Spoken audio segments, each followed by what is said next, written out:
മാന്യപ്രേക്ഷകർക്ക് നമസ്കാരം. എന്തിന് ലീഗിനെ എതിർക്കണമെന്നുള്ളതിന്റെ മറ്റൊരു തെളിവാണ് നമ്മൾ ഈ ഒരു വീഡിയോയിൽ മുന്നോട്ട് വെക്കുന്നത്. ഇന്ന് മന്ത്രിയായിട്ട് സത്യപ്രതിജ്ഞ ചെയ്തിട്ടുള്ള PK ബഷീർ മുൻകാലത്ത് പ്രസംഗിച്ചതിന്റെ ഒരു വീഡിയോ ഇന്ത്യ വിഷനിൽ വന്നിട്ടുള്ളൊരു വീഡിയോ ആണ് എന്നുകൂടി സകലരും തിരിച്ചറിയണം. നിങ്ങളൊന്ന് കേട്ടു നോക്കൂ. എറണാകുളം നിയോജകമണ്ഡലം മുസ്ലിം ലീഗ് കമ്മിറ്റി ഒരു തീരുമാനമെടുത്തിട്ടുണ്ട്.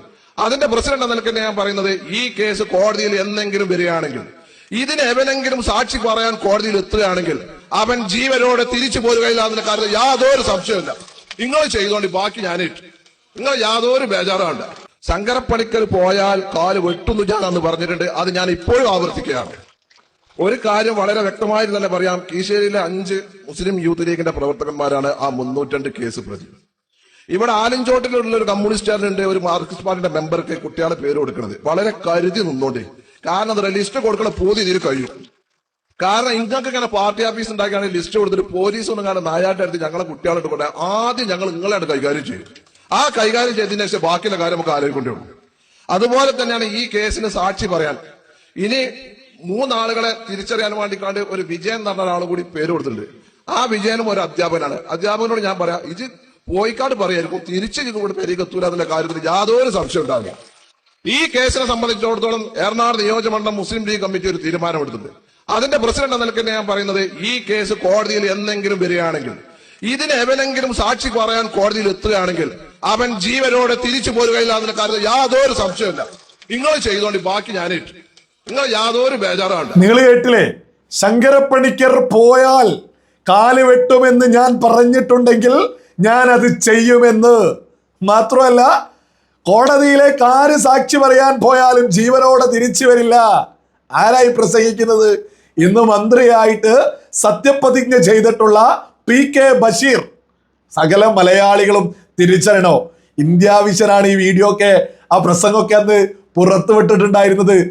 MK മുനീറിന്റെ ഇന്ത്യ വിഷനൊക്കെ പല വാർത്തകളും ഇതുപോലെ പുറത്തു കൊണ്ടുവരാറുണ്ടായിരുന്നു. വെറുതെയല്ല ഇന്ത്യ വിഷനെയൊക്കെ പൂട്ടിച്ചത്. ആരായിരിക്കും പൂട്ടിച്ചത് എന്നുള്ളതും സകല ആളുകളും ചിന്തിച്ചാൽ മാത്രം മതി. ഓരോ മലയാളിയും തിരിച്ചറിയാ, ലീഗ് നമ്മുടെ പൊതുസമൂഹത്തിന് അപകടം തന്നെയാ.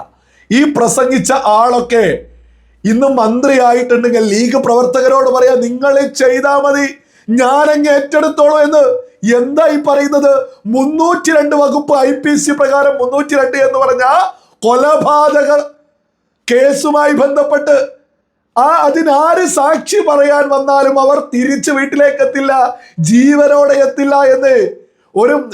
ഈ ലീഗൽ മന്ത്രിയായവരുടെ ക്വാളിഫിക്കേഷൻ ഒക്കെ ഒന്ന് പരിശോധിക്കണം. എന്തെങ്കിലും ക്വാളിറ്റി ഉണ്ടായിട്ടല്ല, ഒരു ക്വാളിറ്റിയും അല്ല. ഇവർ കൊലപാതക ആഹ്വാനം, മതപരമായിട്ടുള്ള വർഗീയ ആഹ്വാനം, ഇതൊക്കെ നടത്തിയവരെയാണ് തിരഞ്ഞുപിടിച്ച് ലീഗ് മന്ത്രിയൊക്കെ ആക്കിയിട്ടുള്ളത്. സകല ആളുകൾ ഒന്ന് ചിന്തിച്ചു നോക്കി, ഇത്തരം ഒരു പ്രസംഗം നടത്തിയ ഒരാളെ ലീഗ് മന്ത്രിസ്ഥാനൊക്കെ കൊടുത്തിട്ടുണ്ടെങ്കിൽ ലീഗിന്റെ ലക്ഷ്യം നാട്ടിൽ സമാധാനമാണോ? ലീഗിനെതിരെ ആര് പറഞ്ഞാലും അവരെ എന്ത് ചെയ്യുമെന്നാണ് ഈ PK ബഷീർ വിളിച്ചു പറയുന്നത്. ഇതൊക്കെ മലയാളികൾ ഗൗരവത്തിൽ ചിന്തിക്കേണ്ടതാ. നാട്ടിൽ സമാധാനമാണ്, മതേതരത്വമാണ് എന്നൊക്കെ പറയുന്ന ലീഗിന്റെ മന്ത്രിയായിട്ടുള്ള ഒരാളുടെ പ്രസംഗ മുൻകാലത്ത് പ്രസംഗിച്ചതാ നിങ്ങൾ കേട്ടത്. ഇതാണോ ലീഗ് ഇയാളെ പിടിച്ച് മന്ത്രിയാക്കാൻ കാരണം? ഇതാണോ? ഇത് മലയാളികൾക്ക് ചോദിക്കാനുള്ളതാ. മറ്റൊരാളെ ഈ ലീഗ് മന്ത്രിയാക്കിയിട്ടുണ്ടല്ലോ, KM ഷാജി. നഷ്ടപ്പെട്ട കഴിഞ്ഞ 9.5 വർഷം അത് സമുദായത്തിന് വേണ്ടിയിട്ടാണ് വീണ്ടെടുക്കേണ്ടത്, അതിന് മാത്രമേ പാടുള്ളൂ. ഒരു KM ഷാജി പ്രസംഗിച്ചതാ. ഇത് ഇപ്പൊ മന്ത്രിയാ. ഇത്തരം ആളുകളെ ലീഗ് മന്ത്രിയാക്കുന്നതിലൂടെ കേരള പൊതുസമൂഹത്തിന്, പ്രത്യേകിച്ച് ലീഗ് പ്രവർത്തകർക്ക് പാണക്കാട്ട് നിന്ന് എന്താണ് ഉയർത്തിപ്പിടിക്കുന്നത്? പാണക്കാട്ട് നിന്ന് ലീഗ് പ്രവർത്തകരോട് എന്താണ് പാണക്കാട് തങ്ങൾ ഉൾപ്പെടെ വിളിച്ചു പറയാൻ ഉദ്ദേശിക്കുന്നത്? ലീഗ് പ്രവർത്തകർ മന്ത്രിയായിട്ടുള്ള ആളുകൾ മുന്നോട്ട് പോയതുപോലെ നിങ്ങൾ വന്നു കഴിഞ്ഞാൽ നിങ്ങൾക്കും മന്ത്രിസ്ഥാനം എന്നാണോ പാണക്കാട്ട് നിന്നുള്ള പ്രഖ്യാപനം? ഈ ലീഗിനെയാണ് ഇവിടെ പ്രമുഖ മാധ്യമങ്ങളൊക്കെ വലിയ മതേതരക്കാരാണ്, വലിയ സമാധാനപ്രിയരാണ്, ഇവരൊന്നും ചെയ്യില്ല, ഇവരാണ് നാടിന്റെ ഒണാണ്ടർമാര് എന്നൊക്കെയാ ഒരു ഉളുപ്പമില്ലാതെ മാധ്യമങ്ങൾ നിരന്തരം വിളിച്ചു പറയാറുള്ളത്.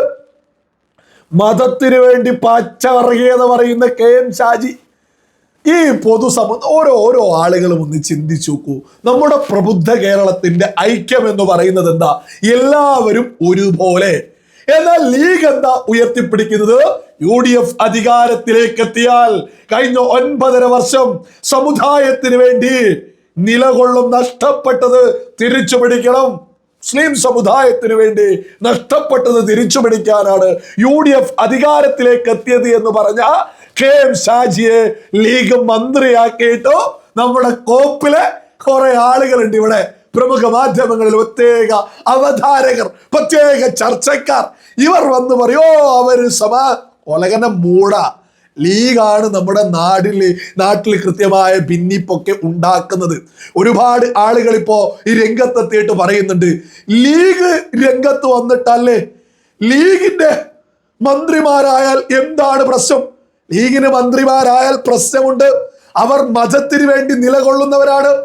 LDF സർക്കാരിലെ മതം വെച്ചാരും കണക്ക് കൂട്ടാത്തതിന്റെ കാരണം മറ്റൊന്നല്ല, അതിൽ ഒരു ഹിന്ദു ലീഗോ ഒരു ക്രിസ്ത്യൻ ലീഗോ ഇല്ല.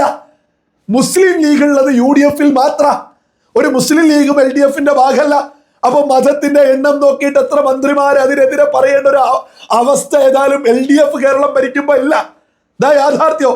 എന്നാൽ കേരളം ഭരിക്കുമ്പോ ഈ UDF കേരളം ഭരിക്കുമ്പോ കൃത്യമായിട്ട് അതിൽ മതം നോക്കേണ്ട ഒരു ഗതികേടിലേക്ക് കേരള പൊതുസമൂഹം എത്തിയത് ഈ ഒരു മുസ്ലിം ലീഗ് ഉണ്ടായതുകൊണ്ടാ. ഇവിടെ ഹിന്ദു ലീഗും ക്രിസ്ത്യൻ ലീഗും ഒന്നും UDF-ന്റെ ഭാഗമല്ലല്ലോ, അങ്ങനെ ഒരു പാർട്ടിയും ഇല്ലല്ലോ. അപ്പോ ഹിന്ദു ആയിട്ടുള്ള മുസ്ലിമായി ഈ പറയുന്ന ക്രിസ്ത്യാനി ആയിട്ടുള്ള അതുമായി ബന്ധപ്പെട്ട മത നേതാക്കന്മാർ രംഗത്തെത്തിയിട്ട് ഞങ്ങൾക്ക് പ്രാതിനിധ്യമില്ല എന്ന് പറയുന്നതിലൊക്കെ എന്ത് അത്ഭുതമുള്ളത്. ഇത്തരം ആളുകളൊക്കെ രംഗത്ത് വരാനുള്ള ഒരു കാരണവും മുസ്ലിം ലീഗ് തന്നെയല്ലേ. ഇതൊക്കെ വിവേകത്തോട് കൂടിയിട്ട് സകല ആളുകളും തിരിച്ചറിയാ. ഒരാൾ കൊലവിളി പ്രസംഗം, ഗുണ്ടാത്തലവന്മാർ തല നാണിച്ച് തല താഴ്ത്തില്ലേ? ഏതെങ്കിലും സിനിമയിൽ നിങ്ങൾ ആരെങ്കിലും ഇങ്ങനെയും കേട്ടിട്ടുണ്ടോ? സാക്ഷി പറയാൻ വന്നു കഴിഞ്ഞാൽ ഞങ്ങളവരെ ജീവനോടെ വീട്ടിലേക്കെത്തില്ല, ശങ്കരം പണിക്കരെ കാലുവെട്ടും എന്ന് പറഞ്ഞത് വെറുതെ അല്ല. ഇതൊരാളും ഇത്തരം പ്രസംഗം നടത്തിയ ഒരാളേക്ക് മുസ്ലിം ലീഗ് ഇക്കാലത്ത് ഈ 2026 മന്ത്രിയാക്കി ഉയർത്തിപ്പിടിച്ചിട്ട് എന്ത് സന്ദേശമാണ് കേരളത്തിന്റെ പൊതുസമൂഹത്തിന് കൊടുക്കുന്നത്? പൊതുസമൂഹത്തിന്റെ മുഖത്ത് നോക്കി കൊഞ്ഞനം കുത്തുകയല്ലേ? കേരള പൊതുസമൂഹത്തിന്റെ മുഖത്ത് നോക്കി തുപ്പുകയല്ലേ കേരളത്തിലെ ലീഗ് ചെയ്തുകൊണ്ടിരിക്കുന്നത്? കൊലയാളിയെ പിടിച്ച്, കൊലയാളി പ്രസംഗം നടത്തിയ, കൊലയാളികളെ അനുകൂലിക്കുന്ന ആളുകളെ പിടിച്ച് മന്ത്രിയാക്കുക.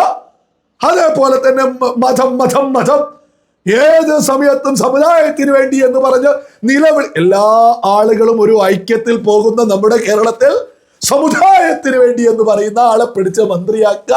ഈ 2026 നമ്മുടെ കേരളത്തെ എങ്ങോട്ടേക്കാണ് ഈ ലീഗ് എത്തിക്കുന്നത് എന്ന് സകല ആളുകളും ഗൗരവത്തിൽ തന്നെ ചിന്തിക്കുക.